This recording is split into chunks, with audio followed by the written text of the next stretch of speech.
That means I'm not near my drink anymore.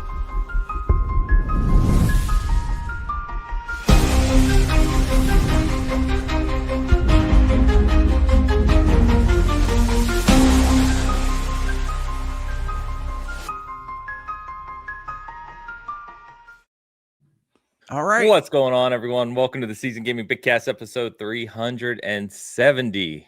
It is another fine or cold and snowy Sunday here, at least in most parts of the U.S. But we're here. We're ready to talk. We got some good topics today and some good info on new games to talk about. I'm very excited about. And we have a regular cast of characters here for you to interact with, including the Tie Guy Man himself with a new studio. How we doing? Regular cast, new background. That's right. Yes, I'm no longer a little behind the scenes. I don't think I've ever mentioned this publicly on the show, but a little behind the scenes info for the past 6 years. Wow. Since COVID. What happened was during COVID, somebody at IGN, I just maybe only been working at IGN for like a year at that point, and somebody at IGN said, "Hey, could you appear on a podcast or show or something?" It was probably Fireteam Chat related. And I, as a fake it till you make it believer, I said, of course I could do that. And then I immediately was like, how the hell am I going to do this? I don't own any of the equipment. I don't have space for it in my home in San Francisco, etc. And so being a scrappy guy, I stitched together 2 TV trays to a microphone and a key light and a bunch of other equipment that I bought online. And I faked it having some kind of streamer setup. I did not. For this entire 6 years, I've been still using that same setup. Every week, every time I have to set up for a show or anything, I pull open TV trays and attach expensive recording equipment to them and then sit in a chair and pretend like that is a recording studio. And those days are finally behind me. I don't have to spend an hour every time I want to record a show setting up and tearing down a fake setup. And so it's kind of nice. Anyway, awesome. This is my new studio. It's fun. Yeah, looks good. Shows that you and Hogue are both extraordinary geeks, which is awesome. And I was joking that I now have the most plain background. There we are. That's right. And obviously you're the only one here who doesn't read, because no books. Obviously, not a book in sight. Not a single one. To be fair, don't read much. This is true. So. It's hard to find time to read these days. I complain about this a lot. Yeah, that's way too much time. Hogue, good morning, my friend. How we doing out in Michigan? You staying alive up there? You got power? We got power. The best part of living on the same small piece of grid as the emergency services as I do in my town is that it rarely goes down, and when it does, it's for like a blip because they fix it real fast. So we have power. We have heat, ostensibly, but if you've ever tried to heat a home in a winter snap like this, it's like it's so cold out there that you still kind of feel it in your bones, even inside. You're not exposed to frostbite or anything, but it is crazy right now. Yeah, it's really cold here, but you guys have it something else. We got, I guess, lucky. We had to replace our entire HVAC unit this year, and we got like this ultra high efficient, the top one. The nice thing we've noticed is that even with it being like absurdly cold outside, it's holding 70 inside without even a chore, which is nice for a change. But I tried to see what that bill is going to look like at the end of the month, but don't think about that. Stay alive. So anyway, we got a great show this week because we finally get to talk about Fable of all things in detail too. Xbox Developer Direct, so Fable, Forza Horizon 6, Beast of Reincarnation, which we'll touch on, and a little game called Kiln, which was their surprise game. We also have Ubisoft doing more Ubisofty things. We'll touch on that, and we got release date and some more smaller updates on Marathon as well, which we'll get to, of course. But before we do all of that, we've got to get caught up with our community and my good friend from Southern England himself, Fat Boy Horror, 10-pound super chat. I need to prepare a northern accent for him, Yorkshire accent. Fat Boy Horror 10. pound super chat. Quids, pound, Right. Yeah. Fable. Sorry, the pound and the euro symbols sometimes look the same to me. Fable, finally. And how good does Forza Horizon 6 look? Already got my order in for Forza Horizon 6.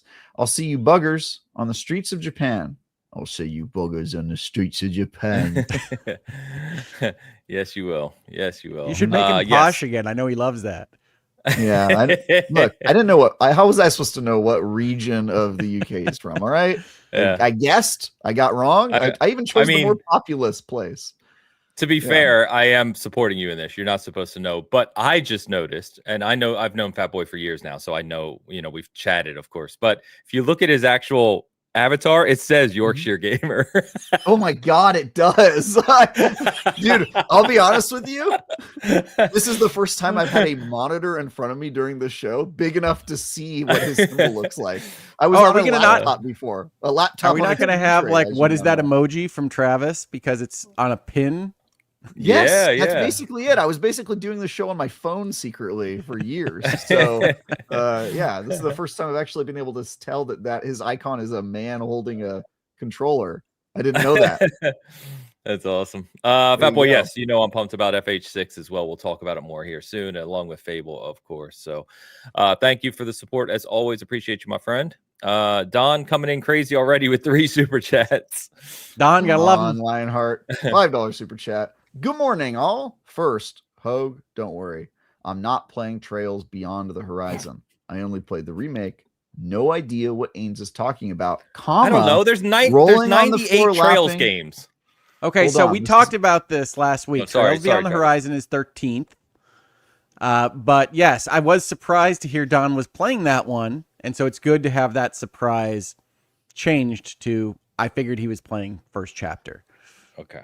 Sorry. Got it. I just want to point out that the rolling on the floor laughing emoji is after a comma and before a period as part of the sentence contained within the punctuation. Unbelievable move. Honestly, if you want my personal opinion on what is like the number one indicator that you are a psychopath, ready with ill intent toward man, emoji within punctuation is. You pretty much nailed it. To be clear, this just means he's a lawyer. All right. No, you can say that that's a psychopath, but that's a lawyer move right there. No. That's not a lawyer move. That's insane. It's a string. It's a string within text. Unbelievable. All right. We're moving on. And there's too many Trails games. I don't know what they are. It's fine. He's playing Trails. Do you want me to relate all the Trails names? Absolutely not. Trails 1, HD, and 2, I believe, if we're talking about the right Trail series. The better one. That's right. Yeah. Okay. It's like riding Trials a bicycle. HD, by the way. Amazing series. A great game. A great game. Heart $5 super chat number 2. Second, Kingdom Come Deliverance 2 DLC is done. I enjoyed them all. They're great. Played and beat Stray Gods. Great game. RPG musical. It was great. Now, Celesta, a CRPG. Stay safe, all. Don is out there playing video games. He's playing. We got his weekly updates. He makes me feel like I'm not playing enough. Yeah, he's basically a fourth member of the pod. I mean, every week we hear what he's currently playing. We'll save. We get a currently donning every day. What are you donning? Don Lionheart super chat number 3, $2 this time. He cheaped out. Oh right, Fable looks awesome. Beast of Reincarnation has potential. Have I mentioned I hate acronyms and they're useless? Dude, he didn't want to pay Google more. It was his 3rd super chat. It's fine. Being in the tech world, as you know, like the amount of acronyms I have to deal with every day in my career work is insane. At one point, I actually made a book of acronyms as a training guide for new people because there's just too many. Like you don't know what they are. I have a theory that we have spent far more time explaining what our acronyms mean than we have saved using just saying the words by a wide margin. And it gets to the point in my space in tech and in games where there are multiple acronyms that are the same acronym but mean different things, and you have to know which GOW is which will really get context. Yep, hilarious. Yeah, Gears of War. The best is, of course, FTW, which means for the win in the gaming space. But most people who grow up in my age think it means fuck the world, which is a whole different thing than. I have never heard that acronym FTW meaning that. That's crazy. Yes, Why does that mean that? What possible use I don't know case? who started it, but that's what I knew it as before the gaming community. That's interesting. Yeah. Captain Logan, our friend from over at the Xbox Expansion Pass. Wow, now I can see that his is he's a big Sea of Thieves guy. That's his Sea of Thieves. I That's know he's a big Sea of Thieves podcast. Guy. He and Keel Hall's a Sea of Thieves podcast. I did not know that. I do know who Captain Logan is, though, because we've played Sea of Thieves together. All right. Good morning. Looking forward to the conversation on Fable, as I'm ready to be the worst human being I can be and still save the world. We'll talk about that, Captain Logan. We'll talk about that. Indeed. Logan, thank you, my friend. And Don, thank you as well. Appreciate you guys. All right. And of course, we've got Tide's picks.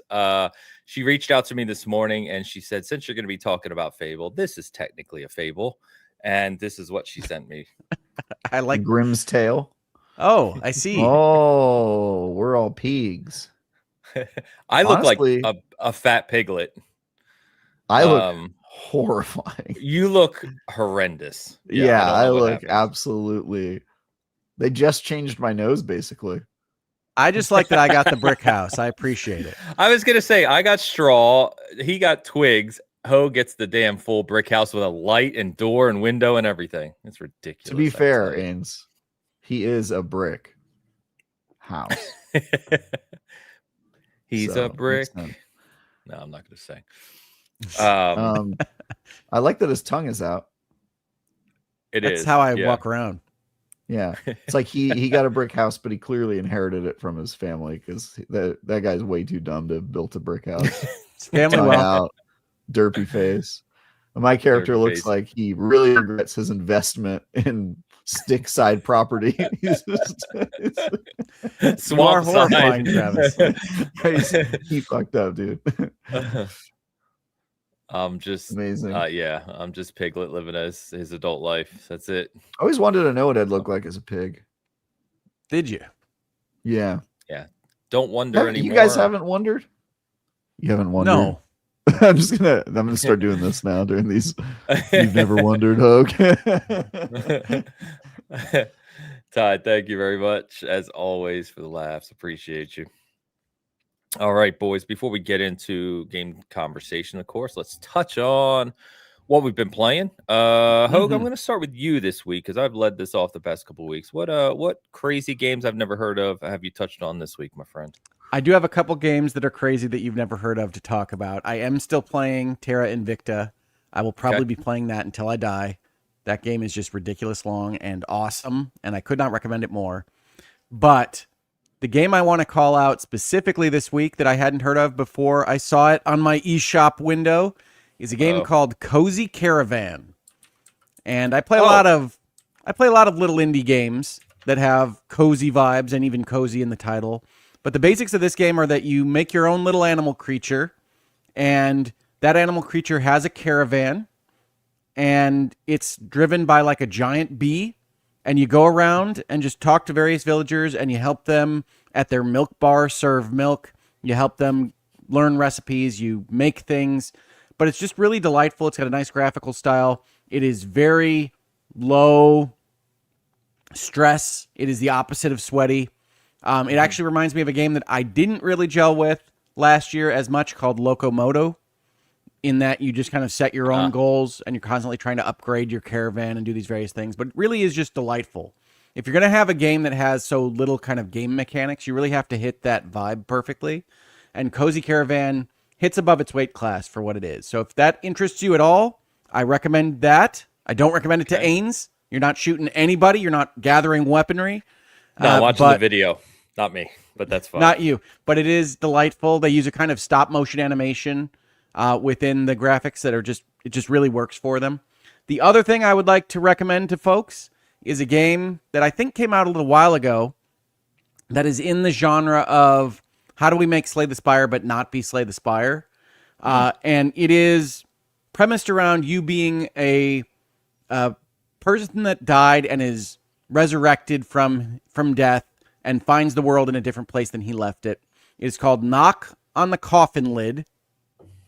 And you have these various characters that have these various kind of roguelike elements and artifacts that they collect as you play card battles against monsters that come up against you. But it's got this kind of medieval monster feel that reminds me of Witcher, or more specifically reminds me of the card game that the Witcher folks made that I can't remember the name of. It's like King something.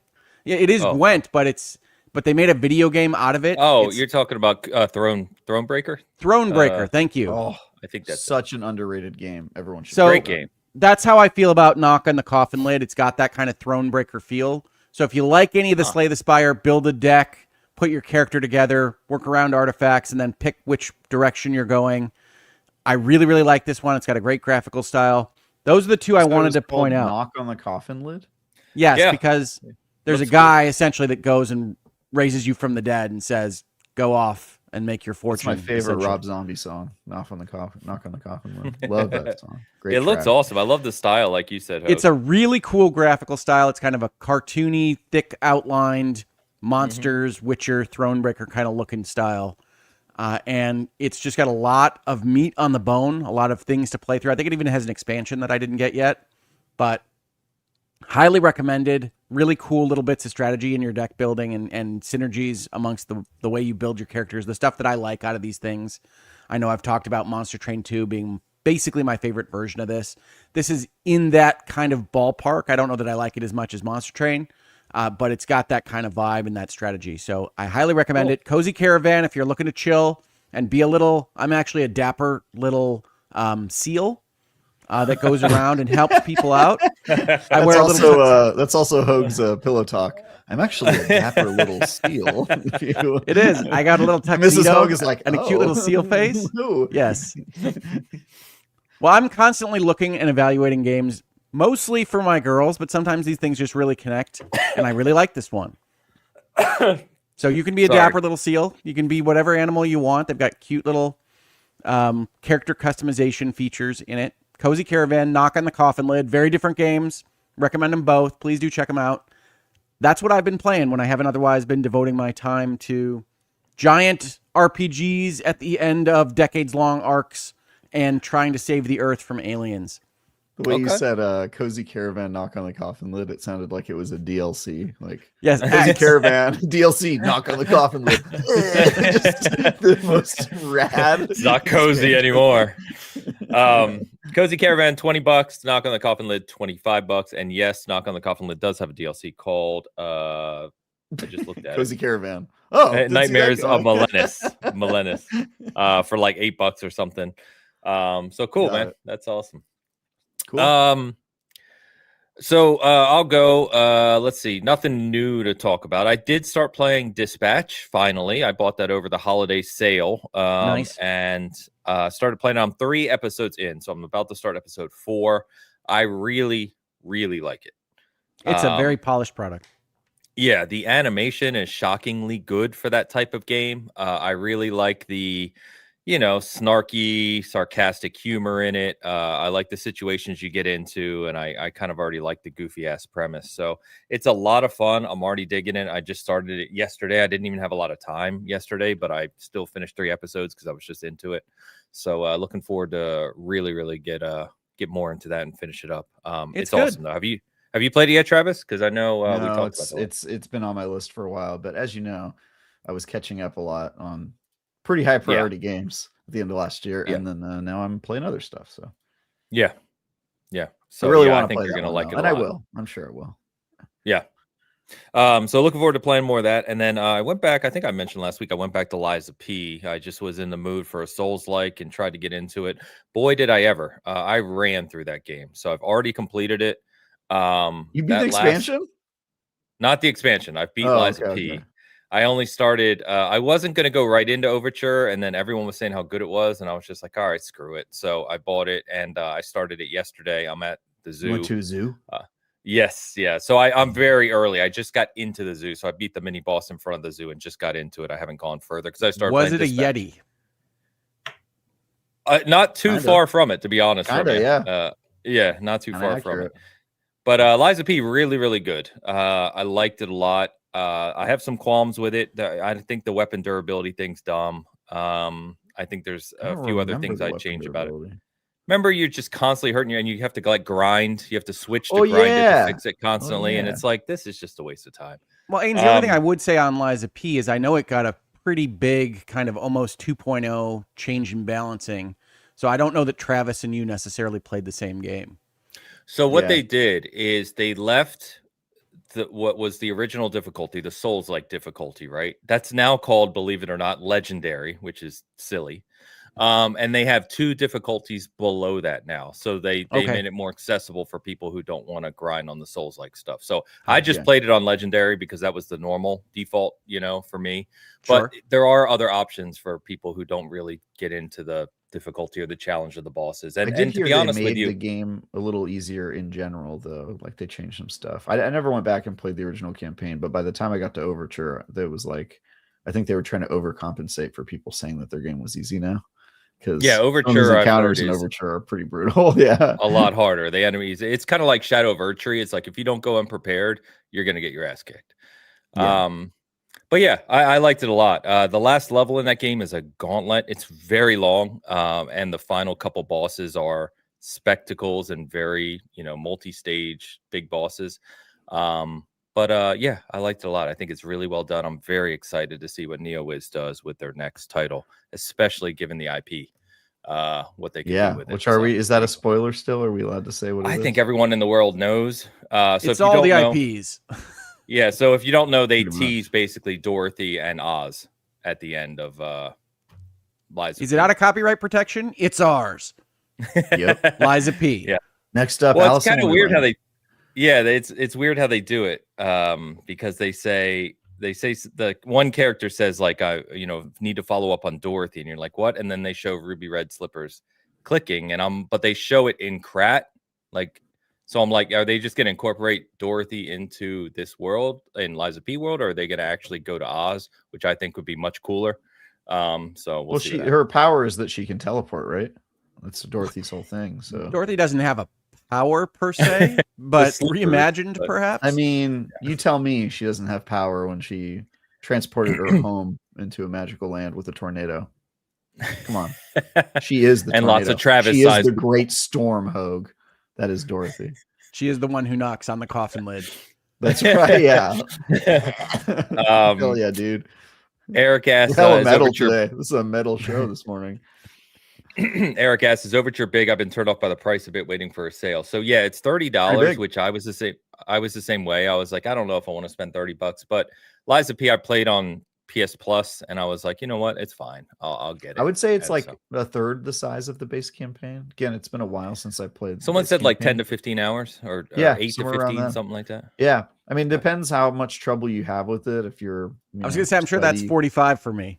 Yeah, you can get through it pretty quick if you're, or not that quick. I mean, I think it probably took me. I should go read my review again. I honestly don't remember. Go read my review. It's more accurate than what I'm saying right now, I'm sure. But my recollection is it was like 10 to 15 hours in that range. And you think that the boss fights get crazy in the base game. Okay, nice. Every time y'all talk about your souls, I have to remind myself I got to get back to Kazan. Anime. You got to get back to what? Kazan. If you could get past the demo levels, he's going to get past the demo. I will tell you when I do. There's so many games out there just in the world, and there are so many awesome experiences. It's pretty tough to choose, isn't it? I don't love to grind against the skill wall of a Souls game because I'm not that skilled, and it clearly takes me longer than they're anticipating when they made it. I don't really think Kazan has that though. Like you don't really ever have to like stop and just kill things to grind. See, you say these things, and I do. It does. I saw people struggling with a couple of the bosses in Kazan. Really? I had to fight the Yeti 20 times. The Yeti. And keep in mind that we've said this many times, but the demo was 2 levels. So the Yeti's the end of the first level, right? The boss at the end of the second level, which is the end of the demo originally, is way harder than the Yeti. So that's why I kind of want to see you get to that boss, because I want to see how you do against him. But I will say, if you can beat that boss, you can beat most of the stuff in the rest of the game. I was like 90 hours into Kazan, and I went back to that boss at the end of the second level because I needed to grind some material, and I was just one-shotting it. Just yeah. boom, you're done. Goodbye. It was pretty funny. Well, I do Yeah, like Kazan, so I do mean to go back. I got to be honest. After playing a bunch of other Souls likes now, from Wu Chang to Liza P to Natria to others, right? Kazan's actual combat flow, the fluidity of it. I just said dididity, the fluidity of it, and the kind of parry and counter effect in Kazan is beautiful. It's so well good. done. Kazan's enjoyable to play. Yeah. Good game. Anyway, Travis, I know you can mention something, but anything else that you want to talk about? Yes, as you guys know, I've spent the whole of January doing stuff that is under embargo. Not much has changed. Still under embargo, guys, but I can officially tell y'all that I have played Highguard. I am on the review for IGN. My review will be going live tomorrow when the game comes out. It is a review in progress based on an early access event that I attended. Maybe 5 hours of playing the game, something like that. But yeah, I'm going to have to play a lot more before I have my final thoughts. But you can read my initial impressions tomorrow, and I'll be playing more of it. That's really all I can say. I can't say my thoughts on the game or anything like that, but you'll see a whole bunch of words from me tomorrow morning. And yeah, other than that, I hate to say it, everything else is still under wraps for me, but I'm previewing a game I'll be able to talk about in the middle of next week. And then I'll have some bigger news down the road. But yeah, that's all I'm working on the IGN side. Personally, as a gamer, finally finished Miles Edgeworth Ace Investigations, so you guys can stop hearing me talk about that every couple weeks. I got it. I got through it finally on Xbox. So got all the achievements in the Ace Attorney games back at full power. Everybody. I feel like this happens to you in January. Like, I feel like we should tape a commentary track like later on in the year that just goes over your own comments on what the heck you were talking about. What were you playing during all of these sequences where you're like, I'm playing a lot of games, guys, I promise. Yeah. It's actually been a particularly busy January. Like, usually January is kind of slow. I'll do like one review and then I'll do maybe one or two things that are a little under wraps, but this is like full court press, traveling a lot. You got your early copy of GTA 6 you're working on behind the scenes. That's it. Yeah, that's it. Yeah, I'm going to Florida to play it in the swamps. I'm sorry. That's right. The Rockstar event is in Florida. But yeah, it's been cool. I'm excited to talk about Highguard tomorrow, and we'll be able to talk about it on the show. And by then, you guys will all have played it, so you all have your own opinions. But yeah, it's been an exciting month. Can I just put in a bid for Travis is wrong? I don't know what he said about it. I have not played this game, obviously, but can I just stake my flag in I disagree entirely with what Travis said about Highguard? Yeah, I mean, absolutely, it's what's expected here. So that's right. Yeah. But yeah, I'm excited to play it. Obviously, everyone's kind of core impressions are tomorrow, as you said, but it also launches tomorrow if anyone's paying attention. So we'll see. We'll definitely talk a lot more about it next week. I hope it does well. I think it's honestly kind of a good time, in my opinion, for a new shooter that'll mix things up. Battlefield 6 has been amazing, but it's been out for a few months. Obviously, you have all of your live service titles that are adding content, but a new shooter that's trying to do something different from a talented team, always welcome. Right. The Hogue House is particularly excited about the Office characters appearing in Fortnite. So live services keep on churning out content. And they do. Yeah, in different I forms. did see that, and I went. That was my real reaction. Yeah, it's kind of oh, that's its own thing. Ains, before we go on to the main topics, I did want to mention I am playing another game that I really have always loved the design of, that got an expansion this week, Cult of the Lamb. Oh yeah, big one. But I've not gained access to that expansion yet, so I can't vouch for its awesomeness otherwise. But I just wanted to say I love that game. I've loved it since it came out.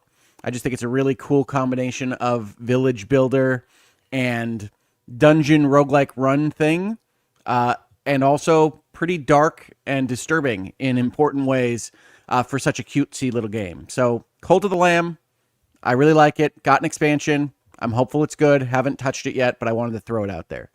Yeah, and it's supposed to be big, like a big expansion too. I'm told it's big. Another couple dungeons, some new characters, some new mechanics, but I have not gotten there. Yeah. Cool little game for sure. I actually played that one a decent amount, not as much as others, obviously, but yeah. Good shout out.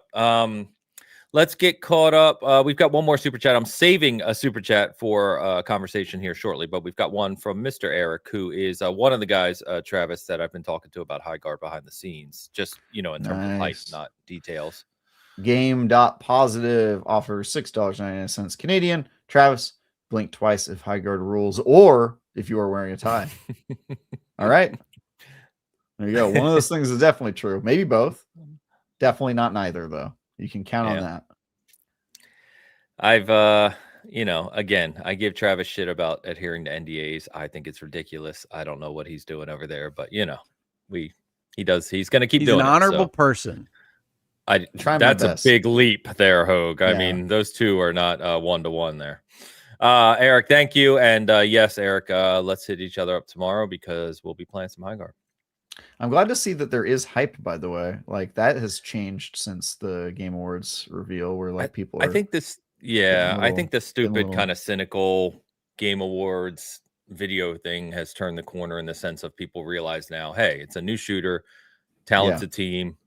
Let's check it out. I will say, I don't think it was a great trailer, and I don't know how much more I can say to that, except for that probably I would imagine the team probably also knows that they didn't exactly showcase their strengths, but Well, and Keely's been teasing people, basically saying you're going to owe me an apology come Monday.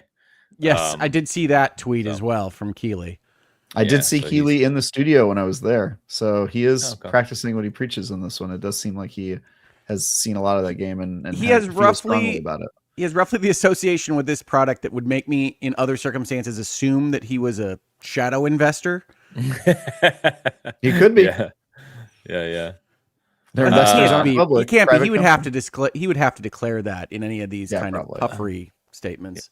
Probably. Eric, thank you for the super chat, my friend. All right, let's get over to our main topic, of course, which is the Xbox Developer Direct this week. Another show, similar format we've seen for the past couple. I'll tell you guys before we get into the actual games. I think this is my favorite format of show. It's a good one.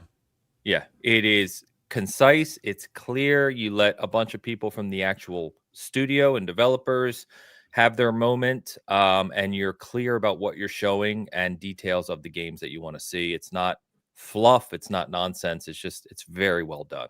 I hope they keep these up. So, I think it really helped Expedition last year. It did. And I wouldn't be surprised if it really helps Beast of Reincarnation this year. Also true. Yeah, because I didn't have a lot of interest. Well, we'll get to it. Obviously, let's go ahead and start with the what I assume is the biggest one of the four for, people. I mean, we know FH6 is a gigantic game, but it's kind of a known quantity, whereas Fable was the curious one. So let's start with Fable. So let me just give some of the core details from Xbox on this one. And if you're not aware, Xbox Wire, which is like their news site you can go to, they have big articles and interviews on all of these games. In particular, they have an interview with Ralph Fulton, who's a longtime Playground kind of lead, and he's the creative director on Fable. And so he talks a lot about the details of how they came into building this game, because it's been in development for a long time now, and how they thought about the game itself coming off of an IP from the original trilogy at a different studio. So a couple details before we actually talk about it. So it's coming out fall this year, assuming it doesn't get delayed, as we always say. It is its own story. It is not beholden to the events of the original trilogy. They made that clear, nor the timeline. They talked about how they approached developing this game, so the essence of what makes Fable Fable. And he said the three core distinctions they made initially were that Fable is a fairy tale. It's not fantasy.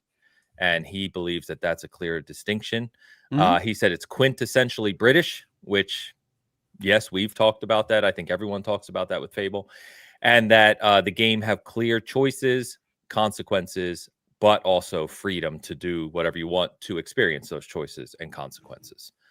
It opens without any spoilers, of course. You open as a kid in the village of, I think it's called like Broomhaven, I believe.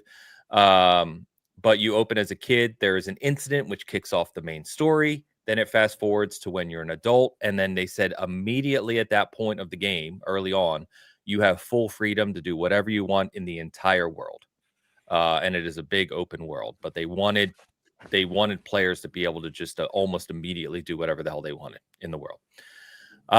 They had released, or not released, they announced during this developer direct that there is full character customization. They had saved that, they said. So they had shown the girl, the protagonist they'd used for the the main trailer originally, but there is full character customization, so you can make whatever you want, obviously, with whatever outfit and anything else. Well, I mean, I would clarify there. You keep saying full. There's character customization. The way they described it in the videos and the direct is, choices of faces and choices of clothing and things like that. It's not one of the slider bar Korean MMORPG character customizers, as best we can tell. Doesn't look like it, no. Yeah. I think that's right. Yes. Basically, he said we wanted you to be able to make your own character, make the story your own. So take that for what you will. That's pretty generic. Yeah, which is maybe one of my criticisms of the Fable portion of this direct, is they seem the most skittish about sharing both gameplay video and details. Okay, we'll get to that. Yeah, so just a couple other things before we really get into it. So let's see.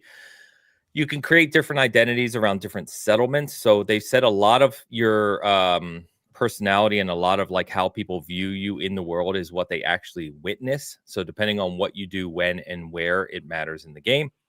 The big thing they comment on, which I wanted to touch on, is the idea of living NPCs. Now, we've seen this in other games, right? But they said there's over 1,000. Take that for what it will. But I wanted to read this excerpt from the Xbox Wire because it's kind of interesting, I think, anyway, from a game development standpoint. So they came into the concept of having persistent NPCs into the game, which are all unique, but it became incredibly complex. So they said they started working on this, and they realized that every single settlement has to have enough houses and enough beds for everyone in the settlement to go and sleep in at the end of the day. They said it was a fun day when we explained that requirement to our environment art team. But they said in games, you don't normally have to connect the dots quite so precisely. You're just building a nice looking town. But in Fable, they wanted to make it functional. So he said, as an example, early in development, we couldn't work out why one town was empty during the day. And it turns out that when they went into debug mode, it was because the NPCs were lived so far away from where they worked. They were getting up to go to work, but by the time they walked and got there, they were too far away and they had to turn around and go home and go to sleep. So the town was always empty. So I think that's an anecdote that Ralph was talking about, with just like how they've designed the NPCs to actually have like these actual job systems and kind of things they do, as well as the way they view you in the world. Lastly, and I'll stop talking so you guys can give the impressions here. They said they haven't revealed any of this yet. There's a lot to still reveal, he says in this interview. But he says there is known British actors and personalities, as well if they've taken some stuff from British shows and other things. He said, and we talked about this yesterday, guys, but he said, you've maybe seen in our trailers, we have this sort of mockumentary interview style. He said, I think people assume we did that just for the trailer, but it's actually a device they use in the game itself as well. So he talks about The Office. He talks about Peep Show. He talks about, these other kind of British, very I'd say some British shows. Stuff I never heard of. Yeah. Peep Show is a very popular show. Yeah. We're finally getting our Mafia 3 sequel, Hogue.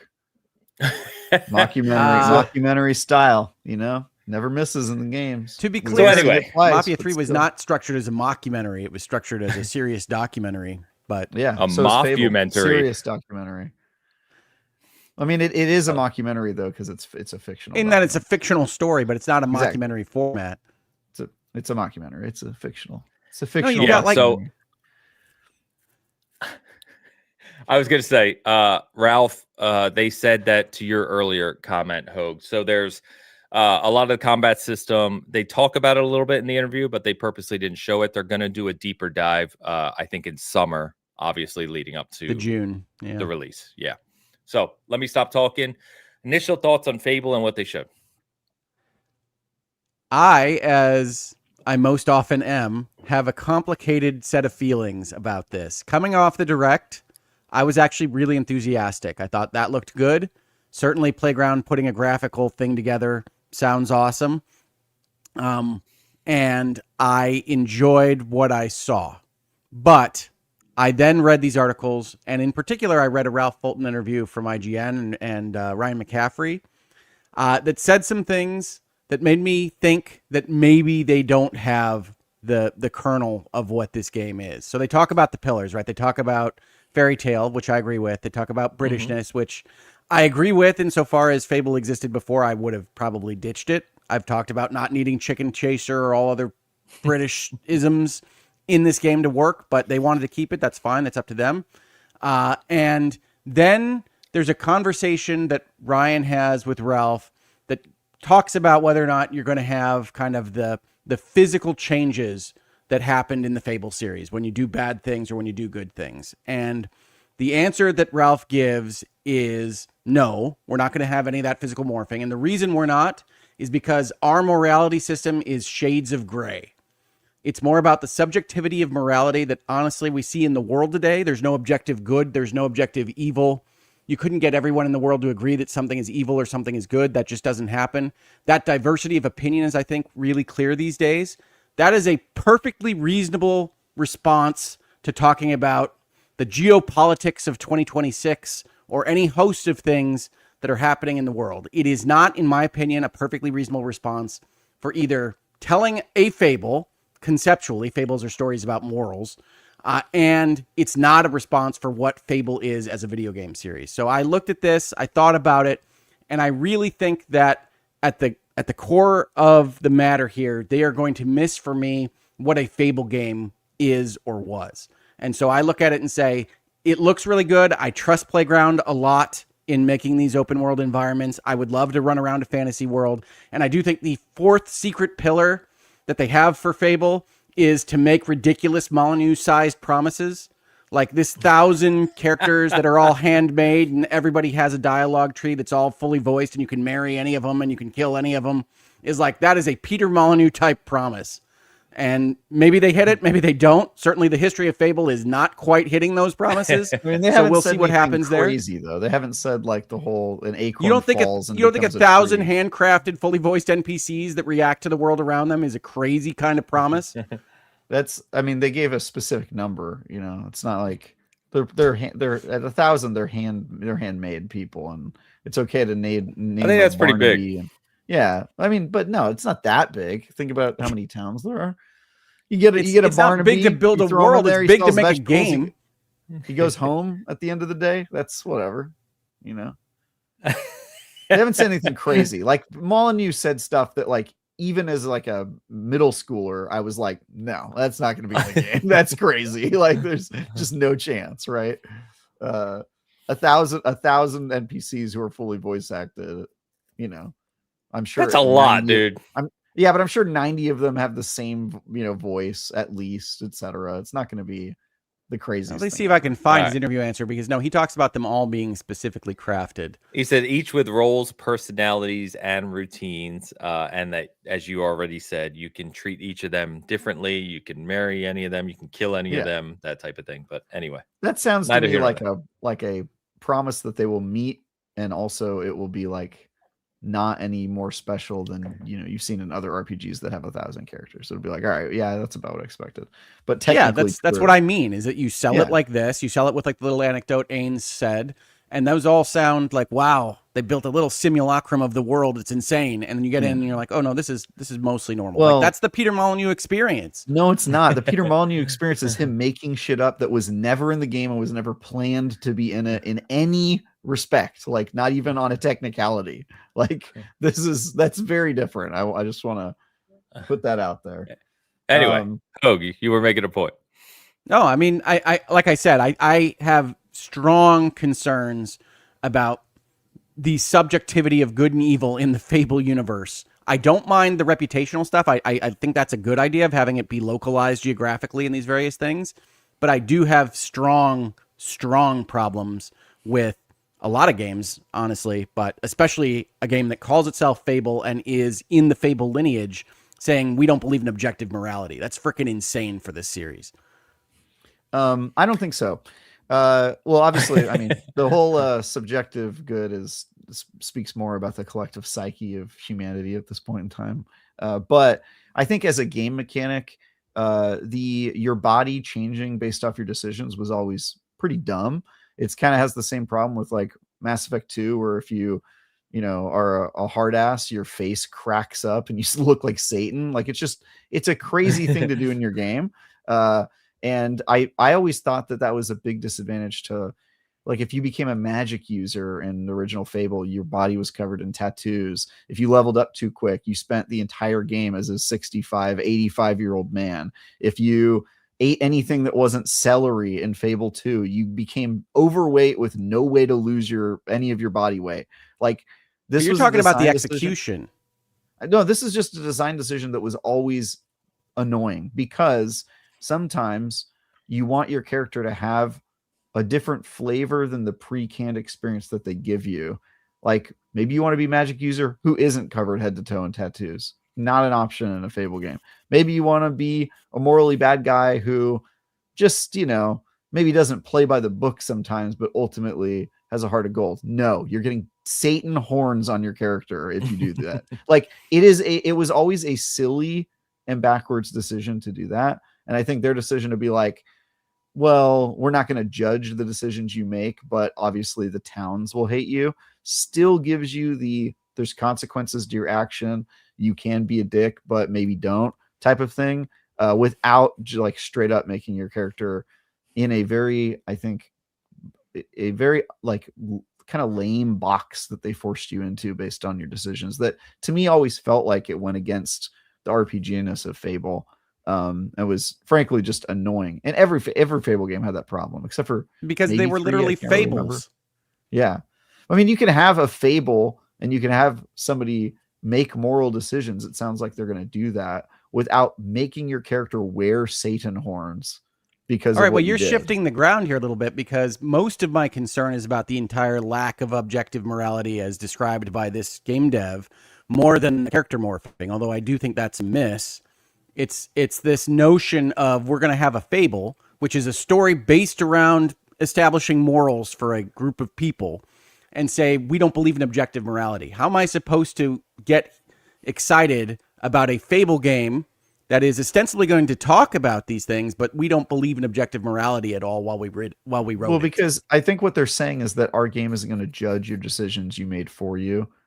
But you're still making decisions and suffering the consequences or benefits thereof. Like the example they gave of killing the giant, like, everybody will be afraid of you and there will be a corpse outside, and like clearly you made a decision. But I don't think that, they have to force your character into a box based on the decisions you make, because then it goes against the RPG-ness of the game, and it makes people worry about the meta, right? They're not making the decision they actually think is best. They're making the decision because they have looked up guides and they know the outcome, and they're trying to get their character to a certain life path. And that to me is completely against like the freedom and fun of an RPG. And so, yeah, I get what you're saying, but I think they're talking more about the outcome of you making those decisions, and like, yeah, they wanted to make a normal RPG with a Fable skin, but that's not what I wanted out of a Fable project. Yeah, I just don't think I don't think it's that core. You're still making the decision. They're just not making you look like Satan because you. Yeah, but they wrote this for what they wanted to build. What I'm saying is slightly different than what you're saying, which is that with this notion out there, this is our belief and this is what we were aimed at. We wanted to make something different than what Fable has been. I don't have faith anymore that the project is going to result in what I would want to play out of a Fable game. I don't want Witcher again. I love Witcher. Witcher can go sit over there in its slot. I don't want to hear you tell me in your Fable design there's no objective good and there's no objective evil. So I don't know if this helps or hurts, but in the interview with Ralph on Xbox Wire, this paragraph is at the end, and he says, it's why we say our game will never judge you, but the people of Albion will. Sometimes people have said, well, that's the same thing, surely, isn't it? But in a diegetic way, it's really not, because different people in Albion will have different perspectives on the things you've done, which again kind of mirrors the real world. So that's what these guys are talking about. Just for anyone who's not aware, Yeah, that's it's that like exactly. They don't want the game to like force you into making certain decisions. I get what they're saying, and I get what you're saying, Hogue. I just think you guys are talking about different things, and I think you're interpreting their words incorrectly. Frankly. Fair enough. I think that their project is no longer one I'm excited for. oh, Cool. Hogue. Boo-hoo. Don't Hogue it. Oh no, we lost the Hogue. You're What not are we gonna excited do? for Fable? Come on. Now you're 90% of games that he's not excited about. Who I would cares? love to be excited for Fable. I really enjoyed the video they showed, but like this is completely what I seek to avoid. So do you think, let me ask you this. Do you think that you are preemptively judging and putting too much weight on this one aspect of the game? I think that we haven't seen enough for me to have a complete picture of what this game is. So this is information they wanted to put out into the world. I'm going to react to it as I will. So I think, do I put too much emphasis on it? This is one of the small kind of kernels of information we actually got. Maybe, but that to me really is what Fable is getting into a fairy tale world, which, by the way, even earlier in his interview, he says has a moral component to it. So there's a lot of zigging and zagging on these various things. I understand, Travis, that the design here is they want to have a reputation system, a faction reputation kind of concept in geography in the world. I don't have a problem with that. I have a problem. It's moral based. It's just they're not doing the stupid part of it. Maybe it is. I just don't know anymore, right? Because they showed that if you're buying up all the property, people think of you as like greedy. Like that is a game mechanic that is sort of like attributing a certain behavior with a moral outcome and people judging you. But just because your character buys a lot of things, how annoying would it be if they just decided in game that you buying a lot of stuff meant your character was a greedy capitalist, and therefore they put Satan horns on your character, and there's nothing you can do about that. Like that would be. But the notion of a Fable is that the storyteller is coming to the storytelling with a notion of what is right and wrong. That's what a Fable is. Yeah, I would argue that they're doing that. They're just doing it through the characters treating you a certain way, and not the universe beating you up because you decided you wanted to play an RPG a different way than they decided that you should play it. Like it's counter to the RPG-ness of an RPG. Would you say that it is in fact part of the franchise Fable before now? Yeah, an annoying part that they should have gotten rid of. Thank God. Okay, so you wanted them to ditch it. They ditched it. You're happy. I wanted them to ditch all the crazy British humor. They didn't ditch it. I'm unhappy. It's yeah. And you were wrong and I was right. So that's the difference, right? Like, all right. We're moving past that point. Obviously, we have a lot more to see of this game. I will tell you, for me personally, I'm very excited about this. What I was hoping for is big open world, silly RPG that retains a sense of humor, because, for all of, I think KCD 2 does that well, right? It has a lot. It's funnier than most people will think going into that game. Witcher's not very funny. Cyberpunk's not very funny. You know what I mean? A lot of these open world RPGs that you get, that I love to death, don't get me wrong, don't have a lot of humor in them. I think that Witcher's not very funny. Should be on the box, but that's true. It has moments, but, honestly. I mean, they all have those little goofy quests or other things. But I mean, as a sense of the game, right? Anytime you're talking about the bard or the dwarf, it's pretty funny. But it's built into the layer of Fable that I can appreciate. So for me, I'm very excited. I do want to see more of it. I think we all want to see more of it. But I'm very excited of what they built here. And there are some, one of the articles I saw, I think Jez wrote over at Windows Central, and a few other people are basically who have seen more of this game, is saying that this is a new bar. Like Xbox is using this as a new bar of quality. Now, whether or not they actually hit that mark, obviously TBD, but it feels like they're really putting all their resources into making this a grandiose, experience more than just kind of hitting a middling level. So I didn't know they had a bar. I would be surprised if I wind up liking Fable as much as I liked Outer Worlds 2. Okay. So, yeah, different. I mean, I think that'll be more of a personal opinion. I think Outer Worlds 2, from what I've played of it and how it got reviewed, very highly regarded, right?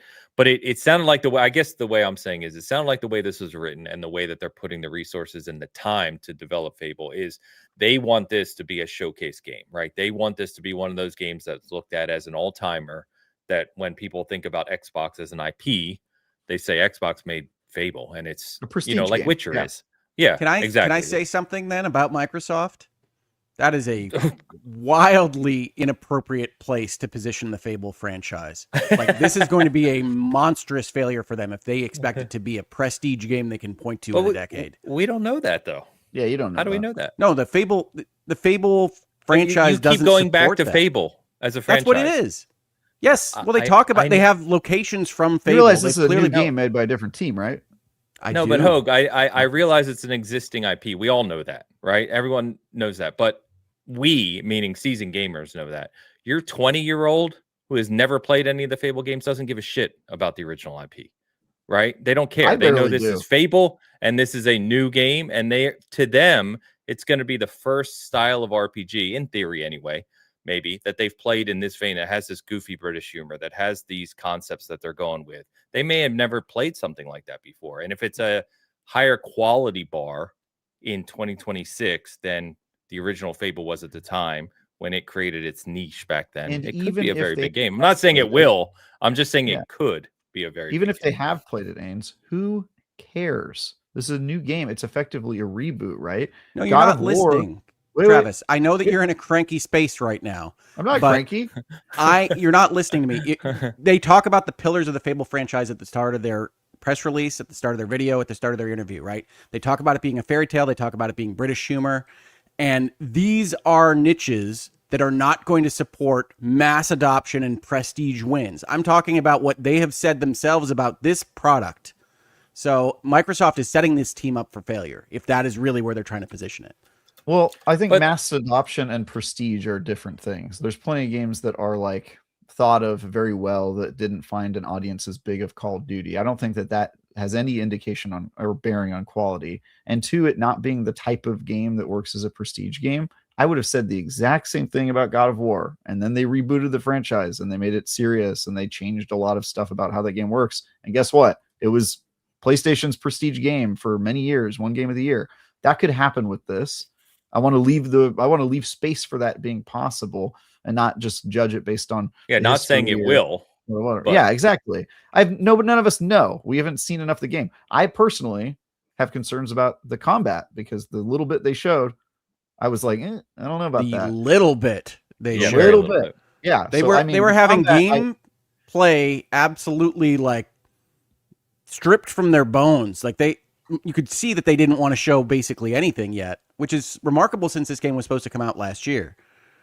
Yeah, I mean, I think that there are legitimate concerns based on the developer direct you could have about like, is the game going to feel fun to play? That was my big takeaway, was like, oh, the combat looks a little iffy. But I said the same thing about Hogwarts Legacy and was wrong about that. So I don't know. We'll wait and see. They've got a lot of development time on this, and it's probably going to be mostly polish on that sort of stuff. So we'll see.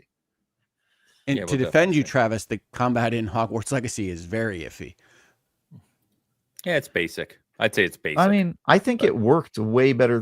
When I first saw the gameplay, I thought, oh, this is going to be a complete disaster. And I ended up, I was like, oh, it's pretty good.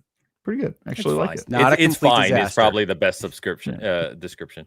But like, if you think of like KCD2, right, which we've talked about endlessly, that is you would think of that as a niche title. It takes place in, several centuries ago. It's got more complicated combat, all these things. It's got things that some people anyway find annoying that you have to do in that game. And yet it's one of the highest rated games of the year. We've talked about it as an all-timer. It sold nearly 5 million copies. I mean, that's all right. But Ains, let me reframe my argument on that, because I think that's a good point, Ains. I love KCD2. It was my game of the year. It didn't make the top 10 nominations from the IGNs of the world. If Microsoft were to put all of its backing and all of its hopes and dreams into KCD2, I would have told them they were wrong when they did it. I would have told them they were wrong when it came out, and it was as good a game as I liked. I'm telling you, it's a bad idea to put it behind a brand like Fable that's aimed at fairy tales and aimed at British humor. I'm not telling you that the game won't turn out awesome. 10, okay? It was on our top 10. It not was in our in top the. It was five. also in the Game of the Year awards. Yeah. But yes, I know your point. I get what you're saying. I think I disagree. That's all. Yeah, I also think that like you could say the same thing about Expedition 33, like turn-based combat, super French weird like indie art style, like all the stuff about that game I wouldn't think would be prestige game of the year material, but that's the way the cookie crumbled on that one. And it You wasn't. never know. We'll move on with that. We'll According to cap that you off. and I mean, basically nobody else. Fable could be the same. This game could come out, it could land as like a 75, and we could forget about it in a month. That could happen. I don't think it will, but it could. The same thing could happen the other direction. This could come out and be many people's game of the year and be a 90 rated meta and be very popular. Anything could happen. We don't know enough yet, but I do like what they showed so far. I'm very excited to see more. And at least we finally know it's coming soon. I guess the final question for you guys, even though they just said it, we just had the developer direct. They seem confident. We have the interviews. We have all this stuff, more coverage coming. Do you truly believe it's releasing in fall? I think it's bizarre that they are only down to a season right now on a year delay. I actually had a question for you on that, is whether you thought the PlayStation announcement was impacting the release date on this. I actually think that GTA is probably impacting the date. Oh. Well, I would always caution anybody to run from Rockstar. You don't have a date until that game is basically in your hands. I think it's going to come out. I think late September is my guess for Fable. That's all I have. There was nothing. It'll be more to add. It'll be before GTA. November 19th, I think, is GTA. Yeah, I think it'll be well before that. Yeah, it'll be before that. I would guess October. Okay. It does feel like you can see the Fable commercials with like some jack-o'-lanterns and some Halloween decor. Yep, and I don't know if they'll go that far, but yeah, there'll definitely be some. There'll definitely be some squashes of some kind. Gourds of any kind. Gourds, yeah.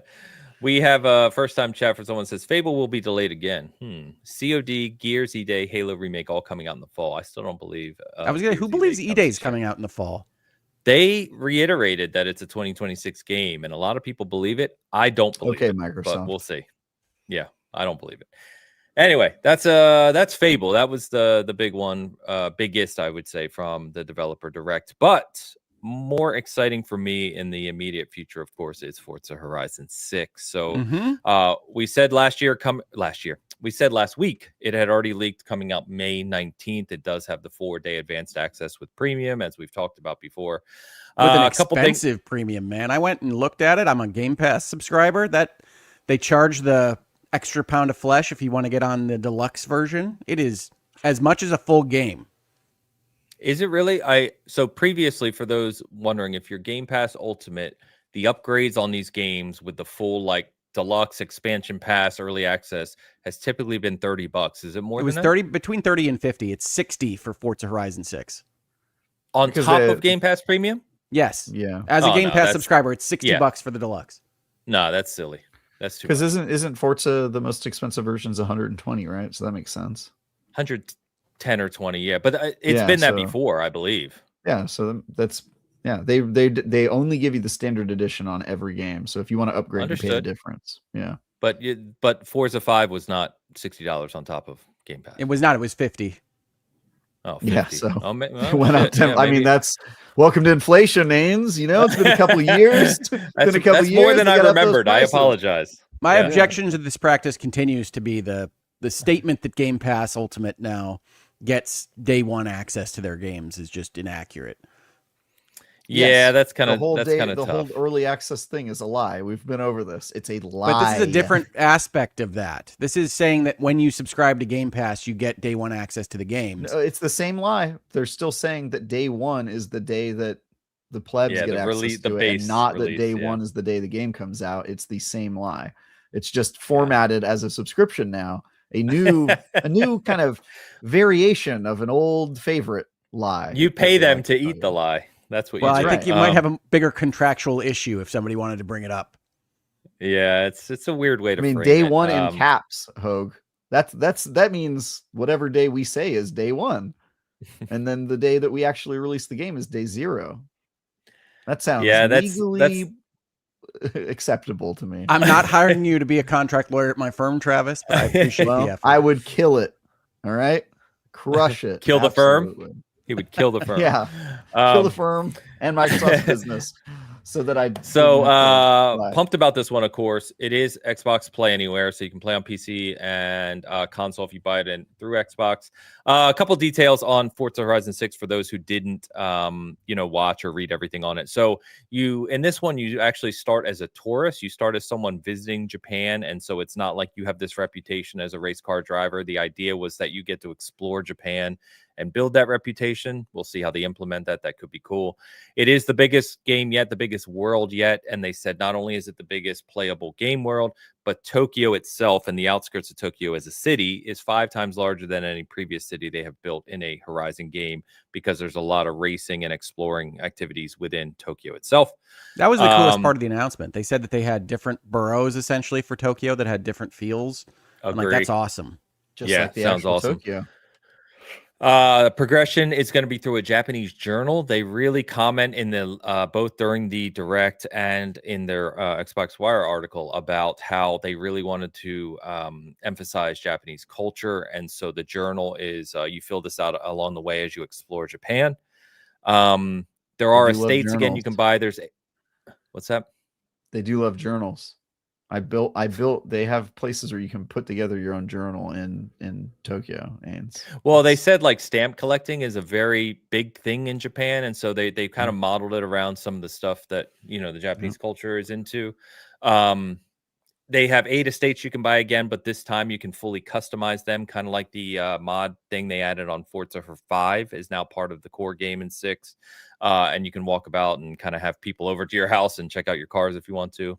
And there are car meets now where people will roll up. So this is actually how you will download tunes, designs, etc. And as I was thinking about this, for people like me who really get into the space and modding and tuning and stuff, this is actually really cool, because if you remember in all the Forza games, when you go to like download a tune or download a design for a car, you do it in that little screen. It just shows you a screenshot, and it's very like crappy. And so you used to download it, add it, and then be like, oh, that's not how I wanted to look. And you kind of repeat that process over and over again until you found one you like. So actually being able to pull up and see people just have all these cars in public, you can see them in the game and say, oh, I want mine to look like that, is kind of a cool idea. I think it's a cool way to do it. So anyway, that's Forza Horizon 6. Obviously, I'm incredibly pumped for this. I should be reviewing it as I did 4 and 5, but I can't wait for this one. It'll be probably great. not reviewing it. Maybe finding all of the XP boards. We'll see. There is almost no chance that this isn't going to be great. So get excited. Agreed. Yeah, this sounds will we have customizable radio stations? Doesn't seem like it. Doesn't seem like it. That would they need to find a way to bring that back. Did you guys by the way, the sorry? Did you guys see in the developer direct the initial D reference? The initial what? The initial D, the anime? No, I don't know. I don't know what you're talking is that the giant robot at the end? What? Oh, at the end. That's Gundam. No. Oh my god. All right. Okay. Well, so first of all, I anyway. can't recognize the Gundams, but second of all, it's not like there's a shortage of giant robots in Japanese culture. Yeah, but those feet, those were Gundam feet. Everybody knows that. Come on, dude. But yeah, there was a downhill night race initial D reference in the trailer, and also that's a reference, and it's a reference to initial D, but the initial D was a reference material for Fast and Furious Tokyo Drift, where they also do a downhill night race where they're drifting. So I hope to see the Mach 5, cool. but it was cool it was cool for anime and or Fast and Furious fans like me to notice. That's just wanted to bring that up. No, there was nothing for Andor fans in there. No. Nah, it's going to be great. Obviously, can't wait for this one. And pretty cool. They're using the Toyota GR GT. So for those as the cover car, for those who don't know, Toyota is bringing back this kind of like long hooded V8 sports car, $100,000 sports car next year. It's a concept right now, but it's coming out and looks fantastic. So for the car people in the world, that's like a very well known car that's coming out. So pretty cool for that to be the cover. By the way, I apologize. I have 2 super chats here relating to Fable that I forgot to get to while we were talking about Fable. So this one came in earlier. So you have to yell it, Travis. Real Chicken Chaser, €2 super chat. It's Jack Black with a beard. Chicken Chaser is his. It's him from the Minecraft movie, isn't it? I think so. Yeah, looks like that. Yeah. That beard. I could do without all sorts of chicken-related humor in my life.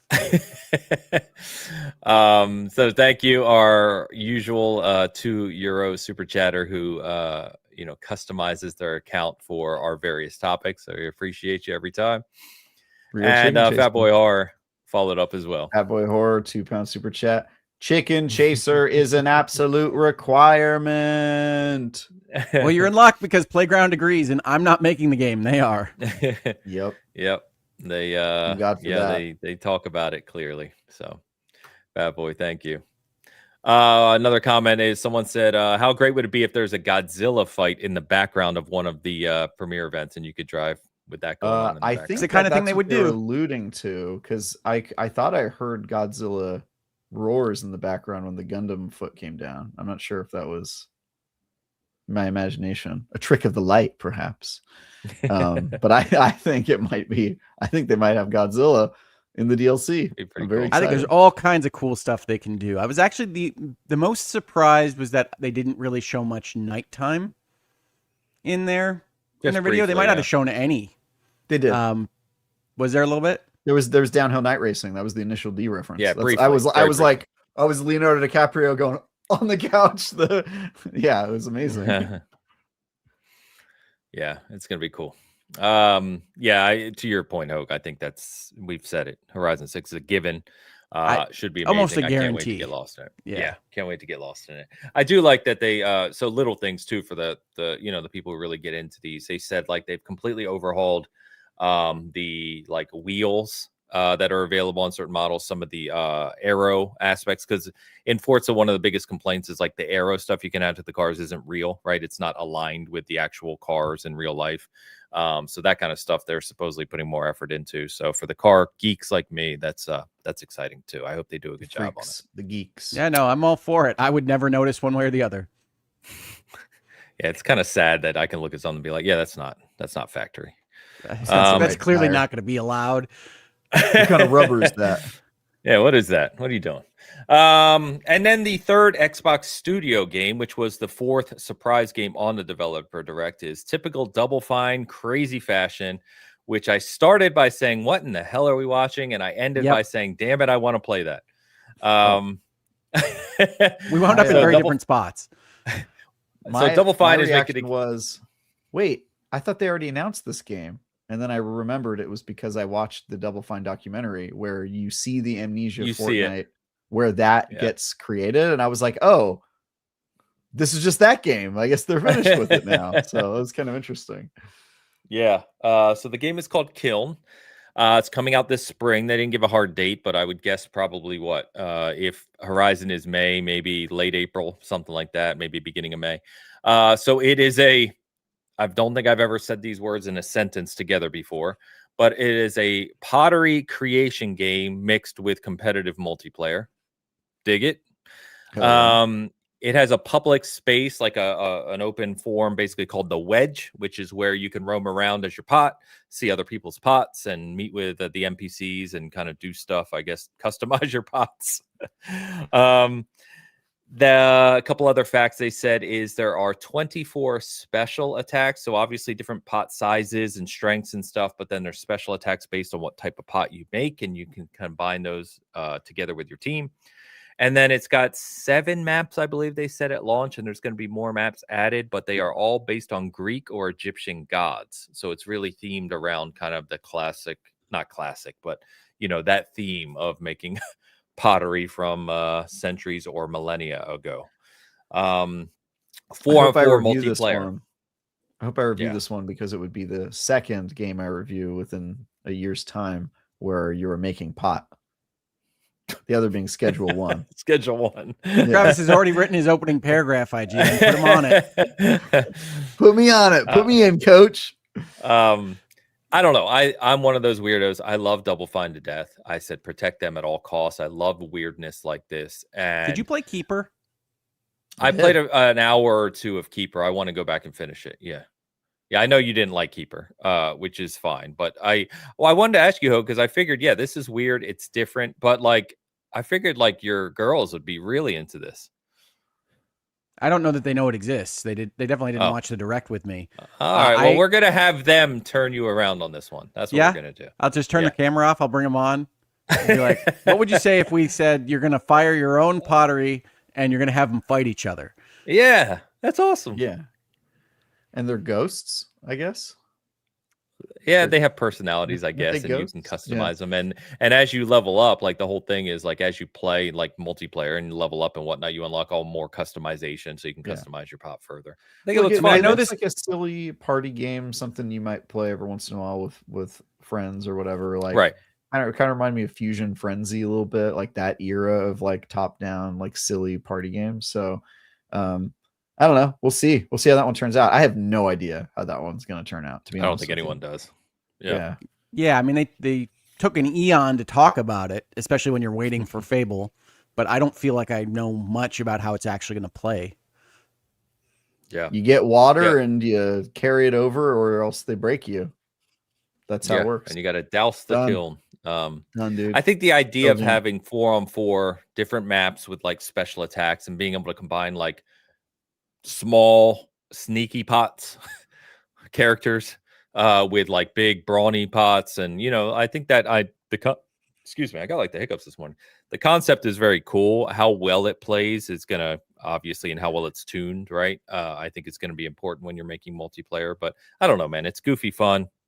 I don't take this game seriously in the sense of like it has to be a big release. This is something I could see just goofing off with from time to time while having a drink. So, yeah, it's different. Definitely the type of game to come out of San Francisco. Indie studio. Does not surprise me. Double Fine did something not like at this. all. But yeah, that comes out in spring. And then finally, they had Beast of Reincarnation. So this is the game being made in coordination with Game Freak. Launching this summer. They just said summer again, no hard date. It is launching on Game Pass Premium, and it's supposedly, according to the interview on Xbox Wire, has been in development for nearly 6 years. The foundation of this game, it takes place in Japan in 4026. Sure. Yeah. They're calling it a one person, one dog ARPG. So they're obviously leaning into the dog, but they said the reason they're doing that is because they're mixing combat styles where the combat of your main character is real time, but Ku, which is the name of your dog, has abilities where it's turn based. So you can kind of like, you'll be attacking and fighting and stuff, but when you go to use the abilities your dog has, it pauses and you can structure things in a way. And then it does have difficulty settings. Some people were asking about, is this a Souls-like? And like, No. what does that play like? But they said there are difficulty settings, so it's not meant to be like a sweaty game in that sense. No, it looks like it takes a lot from the Final Fantasy VII Remake project, actually, which is my favorite battle system. So go nuts, Beasts of Reincarnation. Okay. I will say. Right. So you liked what you saw? Oh, I love this. Sorry. I had no expectations for this game at all, and I thought this looked awesome. Cool. Okay.